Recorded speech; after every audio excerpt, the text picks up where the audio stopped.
नमस्कार दोस्तों। आज से हम शुरुआत करने वाले हैं दिल्ली सल्तनत की। देखिए, इससे पहले के वीडियोस में मैंने आप लोगों को बताया था कि किस तरीके से मोहम्मद गौरी ने भारत में आक्रमण किए, और भारत में आक्रमण करने के बाद भारत के जिन प्रदेशों को गौरी ने जीता था, उन प्रदेशों को कुतुबुद्दीन ऐबक को सौंपकर गौरी कहाँ चले गया? गजनी वापस चले गया। और जब वो गजनी वापस जा रहा था तो रास्ते में उसको किसी ने टपका दिया। बोलने का मतलब कि रास्ते में कुछ अज्ञात लोगों ने उसकी हत्या कर दी। 1206 में गौरी क्या होता है, मारा जाता है। और की भारत के जो प्रदेश उसने जीते थे, उनको कौन संभालता है? कुतुबुद्दीन ऐबक संभालता है। और यहीं से क्या हो जाती है? दिल्ली सल्तनत की शुरुआत हो जाती है। तो देखिए, दिल्ली सल्तनत के अंदर बेसिकली 5 वंश हैं। और वो जो 5 वंश हैं दिल्ली सल्तनत के अंदर, देखिए पहला, ये जो 5 वंश इसके अंदर आएंगे, इसमें पहला आता है मामलुक वंश। अभी एक एक को हम डिटेल में पढ़ते जाएंगे। दूसरा आता है खिलजी वंश, तुगलक वंश, सैयद वंश और लोदी वंश।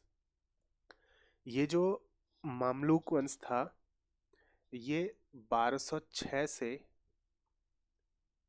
1206 से ये चला था 1290 तक। उसके बाद जो खिलजी वंश है, ये था 1290 से कब तक चला था? ये 1320 तक।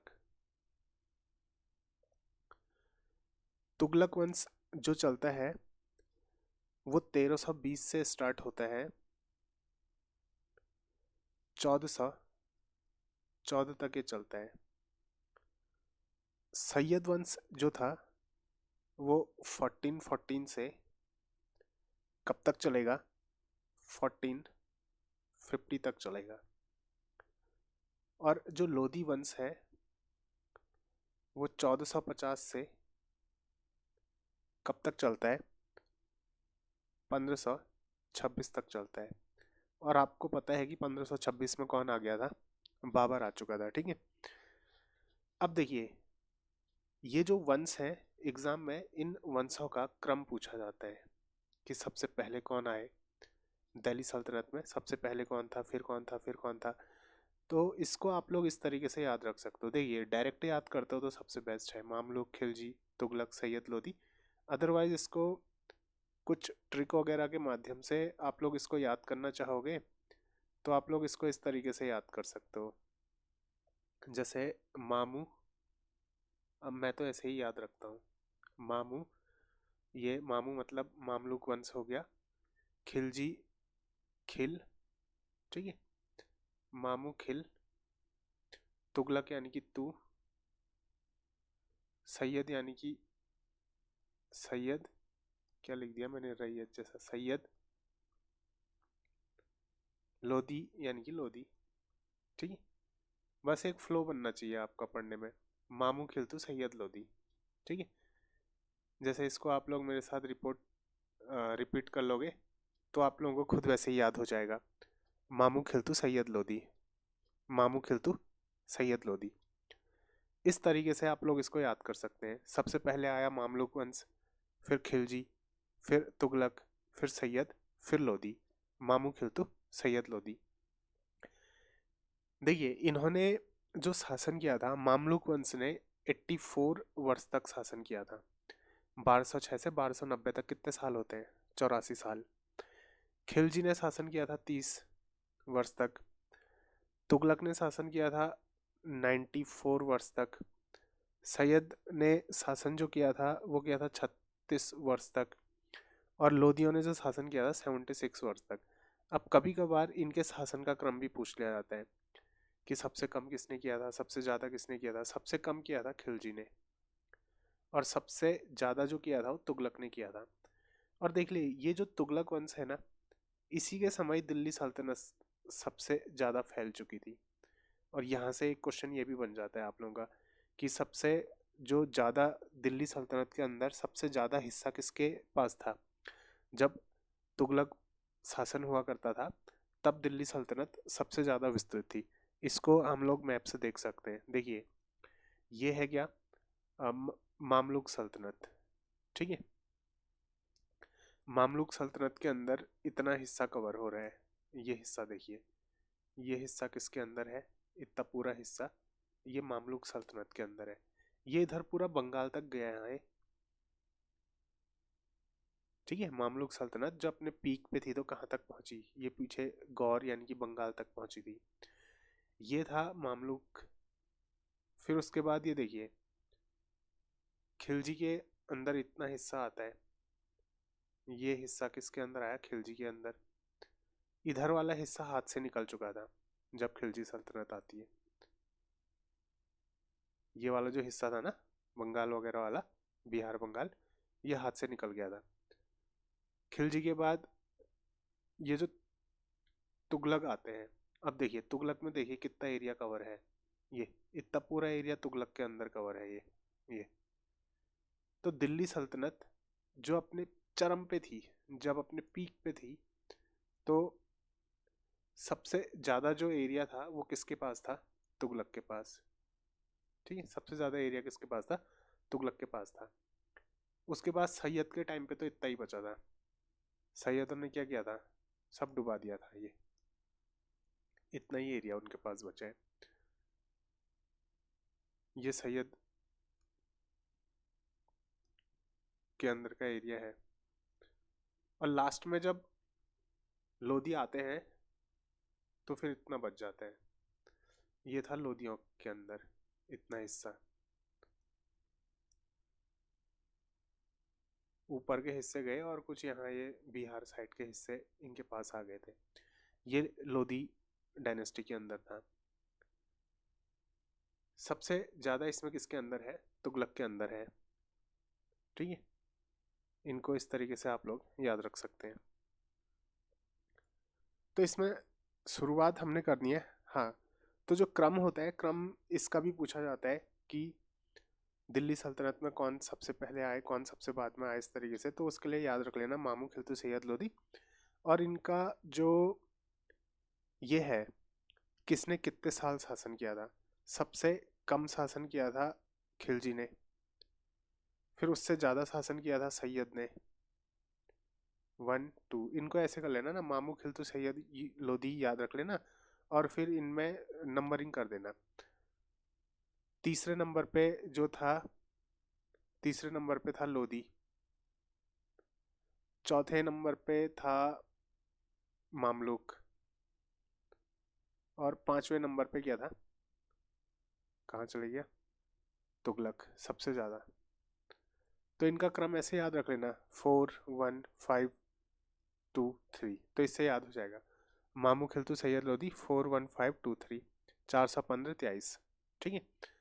तो किसने कब शासन किया ये भी आप लोगों को याद हो जाएगा, और इनका जो क्रम है वो भी आप लोगों को याद हो जाएगा।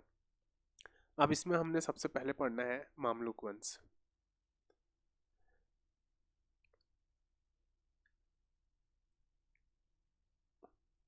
ये है मामलुक वंश। देखिए मामलुक वंश का क्या मतलब होता है, सबसे पहले आप लोग इसको समझिए। मामलुक का मतलब होता है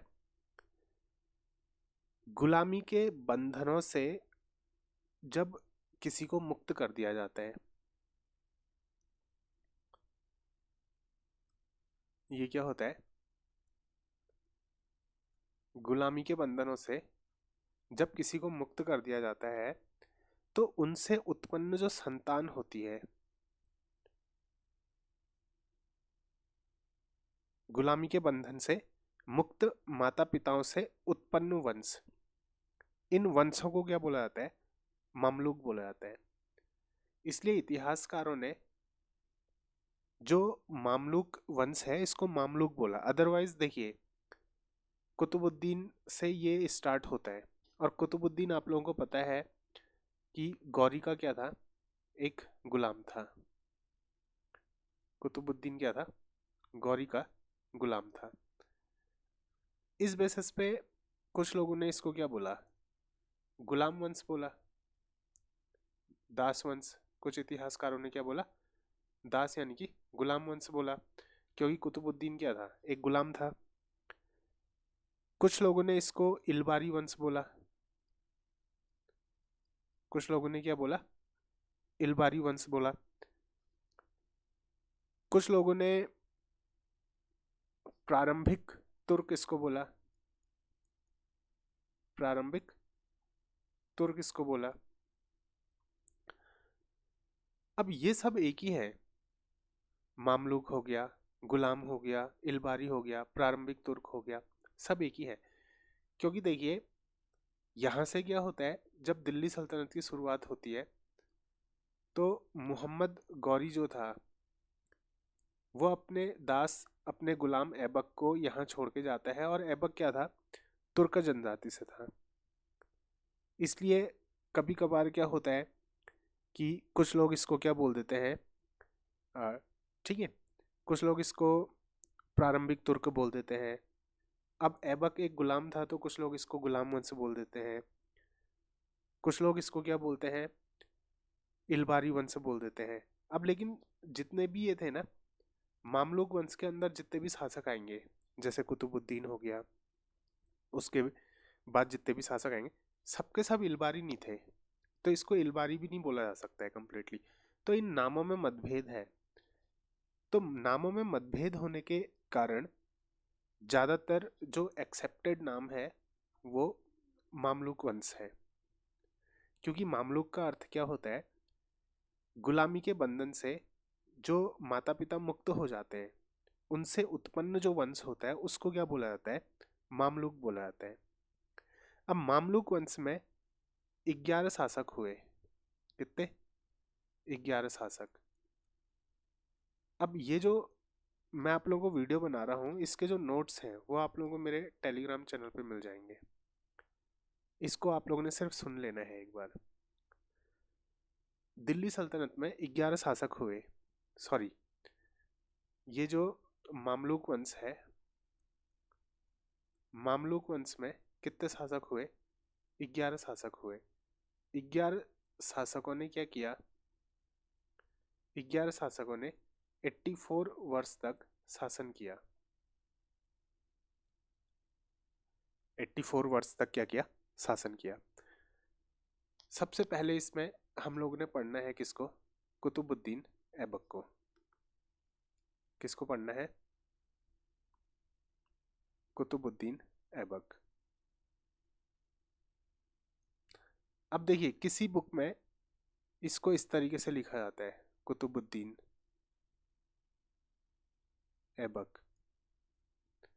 अब किसी बुक में कुतुबुद्दीन लिखा होगा, ध लिखा होगा, तो बस आप लोगों ने करना क्या है ना, आप लोगों ने सिर्फ भावनाओं को समझना है कि हाँ लिखने वाला क्या बोलना चाहता है, कुतुबुद्दीन ही बोलना चाहता है। हो सकता है कुतुबुद्दीन लिखा हो, कुतुबुद्दीन लिखा हो, अलग अलग बुकों में मैंने देखा कि किसी ने कुछ लिखा है, किसी ने कुछ लिखा है, तो उसमें कंफ्यूज मत होना, कुतुबुद्दीन ऐबक ही है वो। अब ये जो कुतुबुद्दीन ऐबक था इसने शासन कब से कब तक किया, कुतुबुद्दीन ऐबक ने शासन किया 1206 से कब तक, 1210 तक। 4 साल में ही क्या हुआ, ठीक है, 4 साल शासन करने के बाद ये इसकी मृत्यु हो जाती है। मृत्यु कैसे होती है अभी आगे को देखेंगे। 4 साल का जो शासन था ना, अपने आप में कुतुबुद्दीन क्या था, देखा जाए तो कुतुबुद्दीन को एक ग्रेट शासक बोला जाएगा, एक महान शासक। महान किस सेंस में, देखिए होता क्या था ना, उन दिनों में युद्ध करना एक आम बात थी, ये नॉर्मल सी चीज है कि भारत के राजा भी युद्ध कर रहे हैं, ये जो तुर्क वहां से अरब लोग आ रहे हैं, ये जो मुस्लिम शासक हैं ये लोग भी युद्ध कर रहे हैं, लड़ते तो सभी लड़ते थे उस टाइम पे, तो ये तो एक अलग चीज हो गई। बट लड़ने के बाद जो राज्य जीते जाते हैं, राज्य जीतने के बाद वहां शासन किस तरीके से चलाया जाता है ये निर्भर करता है एक शासक पे।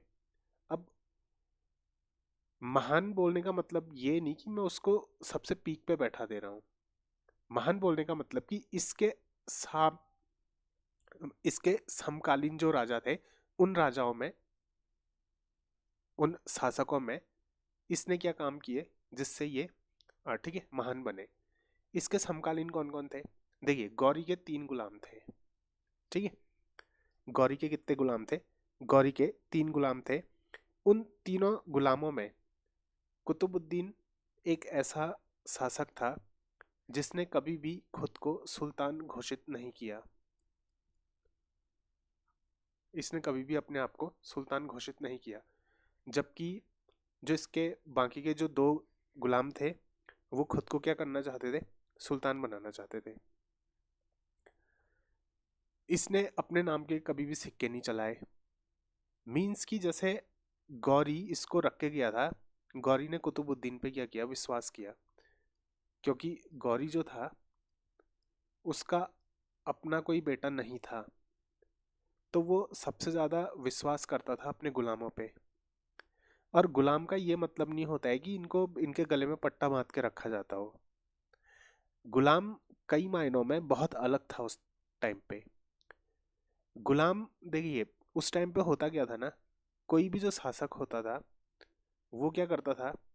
गुलाम खरीदता था। और उस गुलाम को, तुर्कों के अंदर एक प्रथा थी कि वो गुलामों को पढ़ाते लिखाते थे, शिक्षित करते थे। और शिक्षित करने का ये मतलब नहीं कि उनको फिजिक्स केमिस्ट्री पढ़ा दी।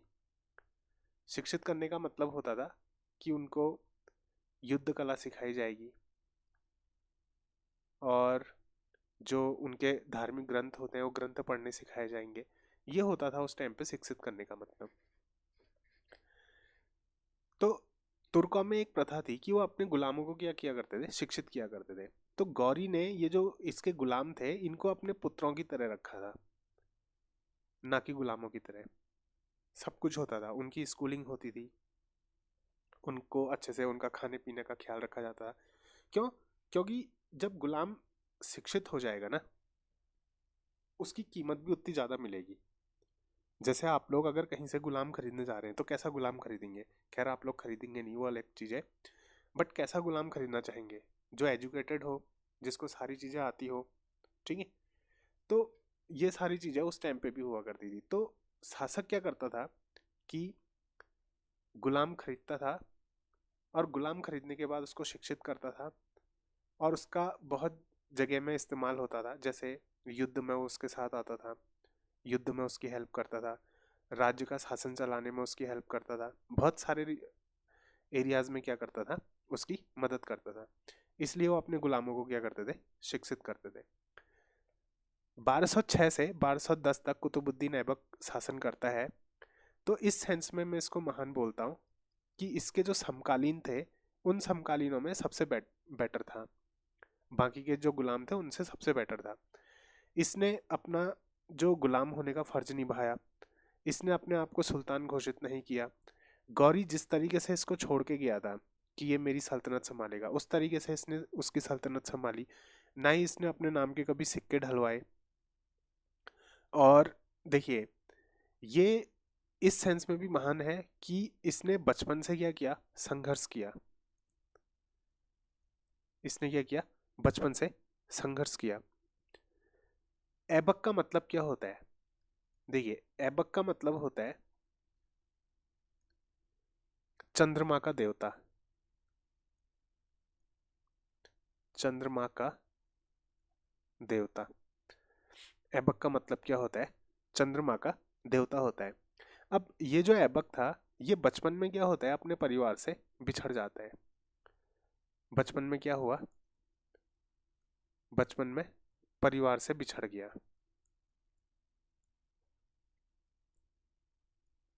अब जब ये बचपन में अपने परिवार से बिछड़ जाता है, तो एक बाजार में काजी फखरुद्दीन, काजी फखरुद्दीन,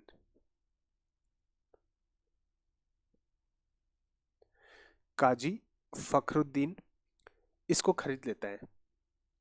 काजी फखरुद्दीन ने खरीद लिया। काजी फखरुद्दीन क्या करता है? इसको खरीद लेता है। ये अपने परिवार से बिछड़ जाता है और एक बाजार में होता है जहां पे वो काजी फखरुद्दीन क्या करता है? ऐबक को खरीद लेता है। बाद में क्या होता है कि ये काजी फखरुद्दीन के जो अपने बेटे होते हैं वो ऐबक को फिर से बेच देते हैं एक व्यापारी के हाथों। एक व्यापारी को ये बेच दिया जाता है, और वो जो व्यापारी होता है उस व्यापारी से ये किसको मिलता है, गौरी को मिलता है, और गौरी उस व्यापारी से इसको खरीद के लाता है। अब ये हर चीज में क्या होता है, टैलेंटेड होता है। ये कुरान पढ़ने में टैलेंटेड होता है, ये अस्त्र शस्त्र चलाने में टैलेंटेड होता है। तो ये गौरी का क्या होता है, खास बन जाता है। ये क्या बन जाता है, गौरी के खास गुलामों में शामिल हो जाता है, क्योंकि ये हर चीज में क्या होता है, एकदम टैलेंटेड होता है। ये एकदम सुरीली आवाज में, सुरीली आवाज में क्या किया करता था, कुरान पढ़ा करता था। सुरीली आवाज में कुरान पढ़ा करता था।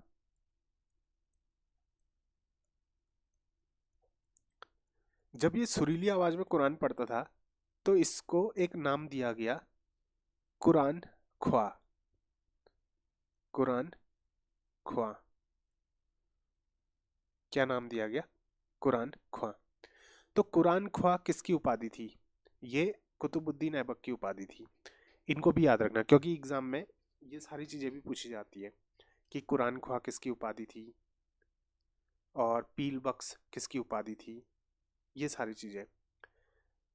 ये एकदम दानी व्यक्ति था, दान धर्म किया करता था, इसलिए इसको क्या बोला जाता है, पील बख्श भी इसको बोला जाता है, पील बख्श। आधा कौ करके कहीं कहीं पे कोई ऐसा भी लिखा होता है, हाँ, पील बख्श। पील बख्श भी इसको बोला जाता है। पील बख्श का अर्थ होता है हाथियों का दान करने वाला, हाथियों का दान करने वाला।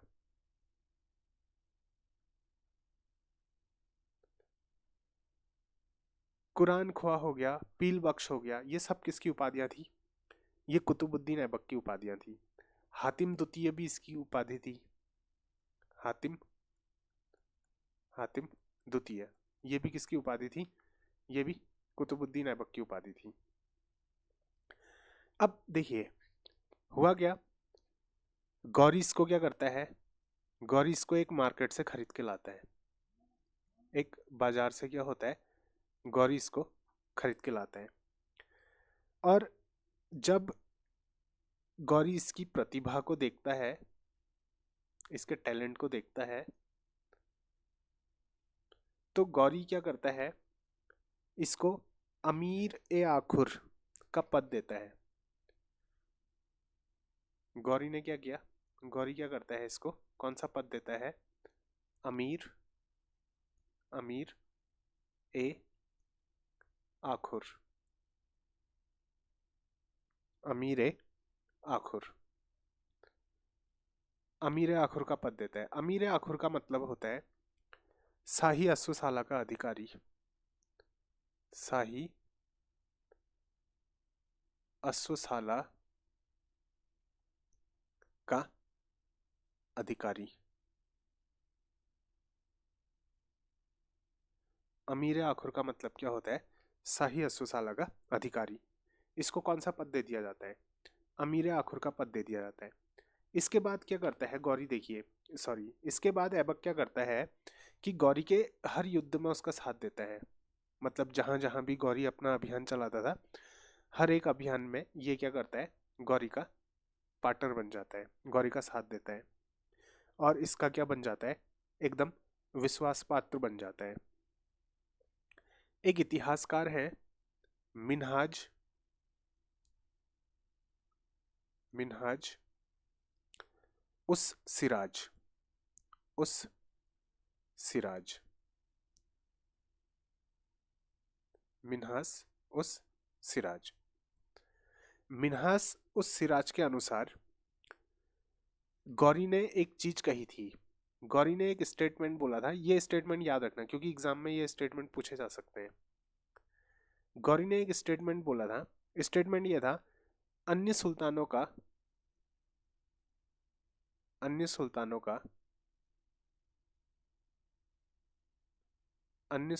का एक या दो बेटे होते हैं। दो बेटे होते हैं। होते हैं। होते हैं नहीं, हो सकते हैं।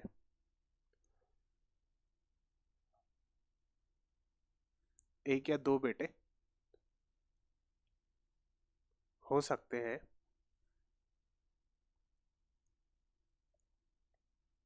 हो सकते हैं, परंतु मेरे हजारों बेटे हैं। परंतु मेरे हजारों बेटे हैं। हजारों बेटे हैं। ये स्टेटमेंट किसने बोला था? ये बोला था गौरी ने। क्यों? क्यों? मैंने अभी बताया गौरी का अपना कोई पुत्र नहीं था। तो गौरी क्या करता था? गौरी सबसे ज्यादा भरोसा किस पे करता था? अपने गुलामों पे ही करता था।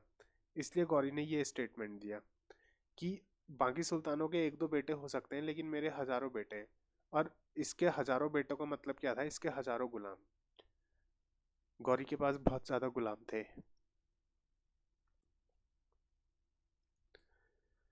अब देखिए, अब गौरी के तीन, मैंने बताया कि तीन विश्वास पात्र गुलाम थे। तो गौरी के जो तीन विश्वास पात्र गुलाम थे वो कौन कौन थे, इस चीज को देखना। देखिए, एक था ताजुद्दीन यलदौज। ताजुद्दीन, एक तो नाम भी इनके ऐसे होते हैं ना, लिखे नहीं जाते हैं। यलदूज, ताजुद्दीन यलदूज। दूसरा था नसरुद्दीन, नासिरुद्दीन, रुद्दीन, नासिरुद्दीन कुबाच। कुबाच, नासिरुद्दीन कुबाच। और तीसरा था कुतुबुद्दीन ऐबक। कुतुबुद्दीन के लिए खाली कू लिख देता हूँ, हाँ। कुतुबुद्दीन ऐबक। तीसरा कौन था? कुतुबुद्दीन ऐबक। तो 1206 में जब गौरी की मृत्यु हो जाती है, 1206 में जब गौरी की मृत्यु हो जाती है, तो ऐबक के हाथों भारत के प्रदेश लगते हैं। भारत के जो प्रदेश होते हैं वो कौन लेता है? ऐबक लेता है। और यलदौज को क्या मिल जाता है? गजनी मिल जाता है। और नासरुद्दीन कुबाज जो था वो सिंध में शासन करता है। ये देखो, ये था ना, ये दिल्ली से इधर को ये जो प्रदेश मिलते हैं, ये किसको मिलते हैं? ये मिलते हैं ऐबक को। और ये जो गजनी वाला एरिया होता है, ये किसको मिलता है? ये मिलता है किसको? ये मिलता है यलदौज को। यलदौज को। और बचा ये वाला हिस्सा, ये सिंध वाला जो हिस्सा होता है, ये किसको मिलता है? ये मिलता है कुबाच को। ये किसको मिलता है? कुबाच को मिलता है। औपचारिक रूप से क्या होता है कि 25 जून को 25 जून 1206, 25 जून 1206 को ऐबक क्या होता है? गद्दी पर बैठते हैं। ये जो भारतीय क्षेत्र है उसमें कौन होता है? ऐबक होता है। ये क्या करता है? गद्दी पे बैठता है। गद्दी संभाली। ऐबक ने क्या किया? कब? 25 जून 1206 को ऐबक क्या करता है? गद्दी संभालता है। लेकिन इसको जो मान्यता मिलती है ना, मान्यता, और क्योंकि देखो, मान्यता नियुक्ति पत्र के साथ मिलेगी ना। नियुक्ति पत्र मीन्स कि जब इसको ऑफिशियल लेटर मिलेगा कि हाँ चलो अब तुम ही क्या हो, इस क्षेत्र के शासक हो, तभी तो वो डेट भी याद होनी चाहिए ना। तो इसको जो नियुक्ति पत्र मिलता है वो 1208 में मिला। 1206 में तो इसने यहाँ शासन संभाल लिया था, लेकिन जो इसको ऑफिशियल लेटर मिलता है कि गौरी के जाने के बाद उसकी जो संपत्ति होती है, उसका जो साम्राज्य होता है वो डिवाइड होता है ना। साम्राज्य डिवाइड होता है तो इन सबको क्या मिलेगा, ऑफिशियल लेटर मिलेगा। जब ऑफिशियल लेटर मिलेगा तभी ये क्या कहलाएंगे, वहां के शासक कहलाएंगे। तो इसको ऑफिशियल लेटर कब मिला, 1208 में। वैसे इसने गद्दी कब संभाल ली थी, 1206 में ही संभाल ली थी। अब इसने किसी सुल्तान की उपाधि धारण नहीं की, ये मैं आप लोगों को पहले बता चुका हूं। इसने सिर्फ अपने आप को मलिक और सिपे सलार बोला। इसने अपने आप को सिर्फ क्या बोला, मलिक और सिपे सलार, सिपा सलार। अपने आप को इसने क्या दिया, मलिक और सिपे सलार। और अंत में क्या होता है, 1210 में, 1210 में ये चौगान खेल रहा होता है। चौगान कौन सा गेम होता था, देखिए आपने देखा होगा ना, घोड़े में बैठ के क्या होता है, एक स्टिक जैसी पकड़ी होती है, हॉकी टाइप की एक स्टिक होती है, और घोड़े में बैठ के नीचे बॉल पे मार रहे होते हैं। इस तरीके से मीन्स वैसा ही जैसे हम लोग हॉकी खेलते हैं। हम लोग हॉकी खेलते हैं तो क्या होता है, हम लोग अपने पैरों से खेलते हैं। तो चौगान क्या होता था, हॉकी का गेम ही समझो, बस उसमें क्या होता था, घोड़े में बैठ के खेला जाता था। तो चौगान खेलते टाइम क्या होता है, ये घोड़े से गिर जाता है, और घोड़े से गिर के इसकी क्या होती है, मृत्यु हो जाती है। एक चीज आप लोग याद रखना, अगर आप लोग पुरानी हिस्ट्री उठा के देखेंगे ना, मध्यकालीन की हिस्ट्री उठा के देखना, जिस शासक ने जैसा किया ना, वो वैसी ही मौत मरा। जैसे उसको देख लो, बलबन को देख लो, उसने क्या किया, कईयों को मार डाला, कईयों के सर कटवा दिए, और लास्ट में क्या हुआ, खुद इसको भी किस में लटका दिया, भालों में लटका दिया गया। और भालों में लटका के इसकी लाश के नीचे क्या की गई, ताजपोशी की गई। शाहजहां को देख लो, उसी के बेटे ने उसको कहाँ डाल दिया, तहखाने में डाल दिया। मीन्स की कर्मों का जो फल होता है ना, वो तो वापस लौट के ही आता है। और ये जो था, ऐबक जो था, ये कोई बहुत बुरी मौत नहीं मरा बाकियों के कंपैरिजन में। ये एक नॉर्मल मौत ही मरा, कि घोड़े से खेलते वक्त गिरा, चोट वगैरह लगी, और उसके बाद क्या हो गई, हॉस्पिटल वगैरह टाइप का कुछ होता नहीं था, इलाज वगैरह ज़्यादा कुछ खास होता नहीं था, तो मर गया। मतलब तो ऐसी कोई बहुत बुरी मौत नहीं मरा कि इसको कहीं सलाखों के पीछे डाल दिया गया हो, और इसको यातनाएं दी गई हो, या फिर इसको इसका बुरी तरीके से कत्ल कर दिया हो, ऐसा कुछ नहीं हुआ। तो वही होता है कि जो कर्म होते हैं ना, वही इंसान तक लौट के आते हैं। अब बाकी मरना तो सबने एक दिन मरना ही है। हिस्ट्री को उठा के देखना एक बार, जिसने जिसके साथ धोखा गया उसके साथ खुद भी धोखा हुआ। किसी ने अपने चाचा को धोखा दिया, किसी ने अपने पिता को धोखा दिया, किसी ने अपने भाई को धोखा दिया, और लास्ट में उनके साथ भी धोखा ही हुआ। तो ये इतिहास हमको और भी बहुत सारी चीज़ें सिखाता है, सिर्फ हमको हिस्ट्री पढ़ना नहीं सिखाता है, बहुत सारी चीज़ें सिखाता है। जो कुतुबुद्दीन ऐबक था, इसकी एक उपाधि मैं आप लोगों को बताना भूल गया। इसकी एक उपाधि है लाख बख्श, लाख बख्श। ये जो उपाधि इसकी है लाख बख्श, इसका मतलब क्या होता है, इसका मतलब होता है लाखों का दान करने वाला, लाखों का दान करने वाला। इसका मतलब क्या होता है, लाखों का दान करने वाला, इसलिए इसको क्या बोला जाता है, लाख बख्श भी बोला जाता है। अब इसके और भी योगदान थे, इसने और भी बहुत सारी चीजें की। जैसे इसने हसन निजामी और फकरे मुदब्बिर को संरक्षण दिया।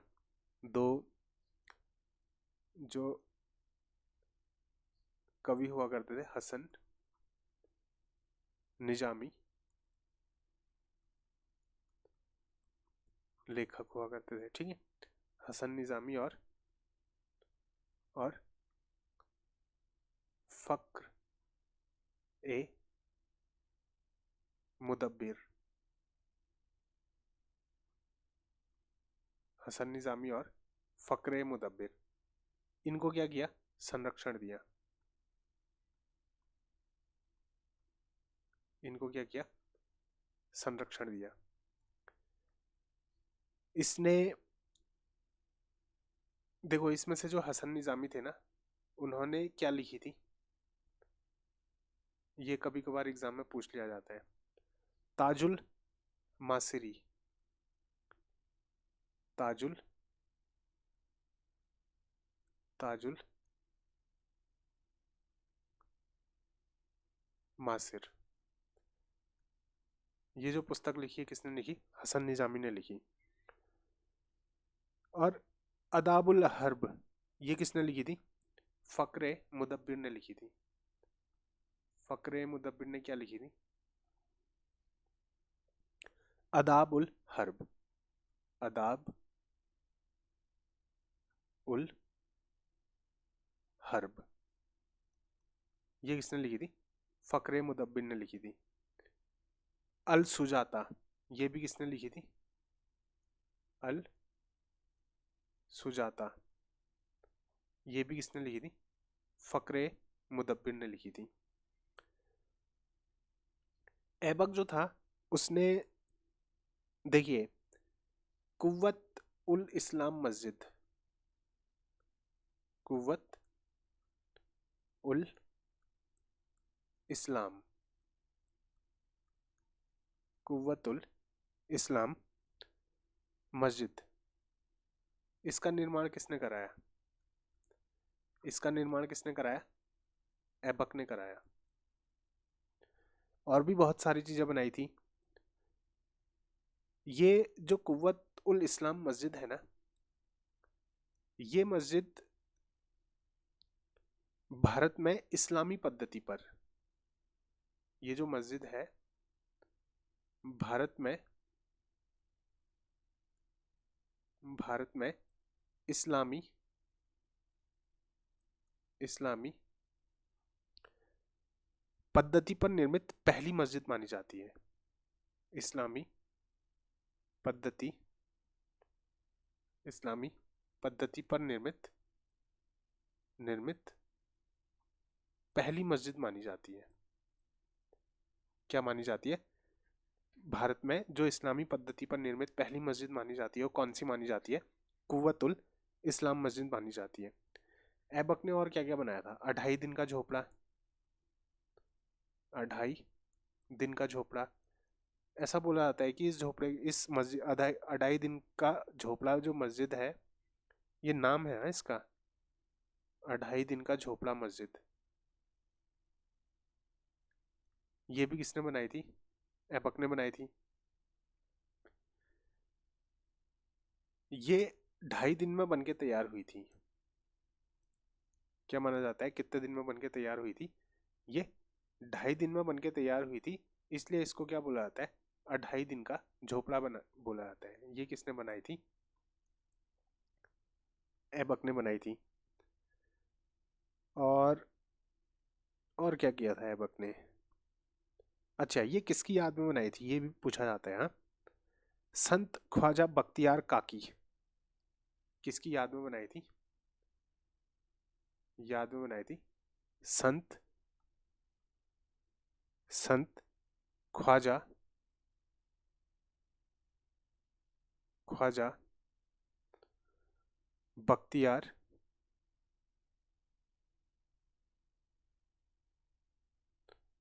ख्वाजा बख्तियार काकी, इनकी स्मृति में क्या बनाई थी? 2.5 दिन का झोपड़ा मस्जिद बनाई थी। और नहीं नहीं, एक मिनट रुकना, थोड़ा सा गलत हो गया। 2.5 दिन का झोपड़ा मस्जिद नहीं बनाई थी इनकी याद में। 2.5 दिन का झोपड़ा मस्जिद जो बनाई बनाई थी, ऐबक ने बनाई थी, ये इनकी याद में नहीं बनाई थी। इनकी याद में, ठीक है, कुतुब मीनार का निर्माण प्रारंभ किया गया था। सॉरी, ये गलत लिख दिया था मैंने। कुतुब मीनार, कुतुब मीनार भी किसने स्टार्ट करवाई थी? ऐबक ने स्टार्ट करवाई थी। किसने बनवाई थी? ऐबक ने। लेकिन ये अधूरा रह गई थी, कुतुब मीनार अधूरी रह गई थी। और ये किसकी याद में बनाई गई थी? ये बनाई गई थी ये संत किसकी याद में? संत ख्वाजा बख्तियार काकी की याद में। ठीक है, कुतुब मीनार स्टार्ट की गई थी। इस कुतुब मीनार को पूरा करवाया था किसने? पूरा करवाया था इल्तुतमिश ने। किसने? इल्तुतमिश। शुरू किसने करवाई? ऐबक ने। और खत्म किसने करवाई? इल्तुतमिश ने खत्म करवाई। इस तरीके से ये हम लोगों का क्या होता है, कुतुबुद्दीन ऐबक खत्म होता है। अब ये जो मामलुक वंश है, ऊपर जा ऊपर जा और ऊपर जा, ये जो मामलुक वंश है, मामलुक वंश के अंदर जो पहला शासक था वो कौन था? कुतुबुद्दीन। तो कुतुबुद्दीन के बारे में ये जो फैक्ट मैंने बताए, ये अपने आप में क्या है, सारे के सारे इंपॉर्टेंट फैक्ट हैं। तो इन फैक्ट को आप लोग याद रखना। 1206 से कुतुबुद्दीन 1210 तक था। बचपन में परिवार से बिछड़ गया था। फखरुद्दीन ने इसको खरीदा। फखरुद्दीन के बेटों ने इसको व्यापारी को बेच दिया। व्यापारी ने इसको गौरी को बेच दिया। सुरीली आवाज में कुरान पढ़ता था, इसलिए इसको क्या बोला गया? कुरान खवा बोला गया। ये बहुत ज्यादा क्या था? दानी था। हाथियों का दान दे देता था, इसलिए इसको क्या बोला गया? पील बख्श बोला गया। फिर उसके बाद जब गौरी ने इसको खरीदा तो गौरी ने इसकी प्रतिभा देखी। इसकी प्रतिभा देख के गौरी ने इसको एक पद दे दिया। इसको कौन सा पद दिया? अमीर अखुर का पद दिया। अमीर अखुर क्या होता है? शाही अश्वशाला का अधिकारी होता है। ये जो कुतुबुद्दीन ऐबक था, ये इतिहासकारों को, लेखकों को, सभी को संरक्षण देता था। इसने मिन्हाज उस सिराज,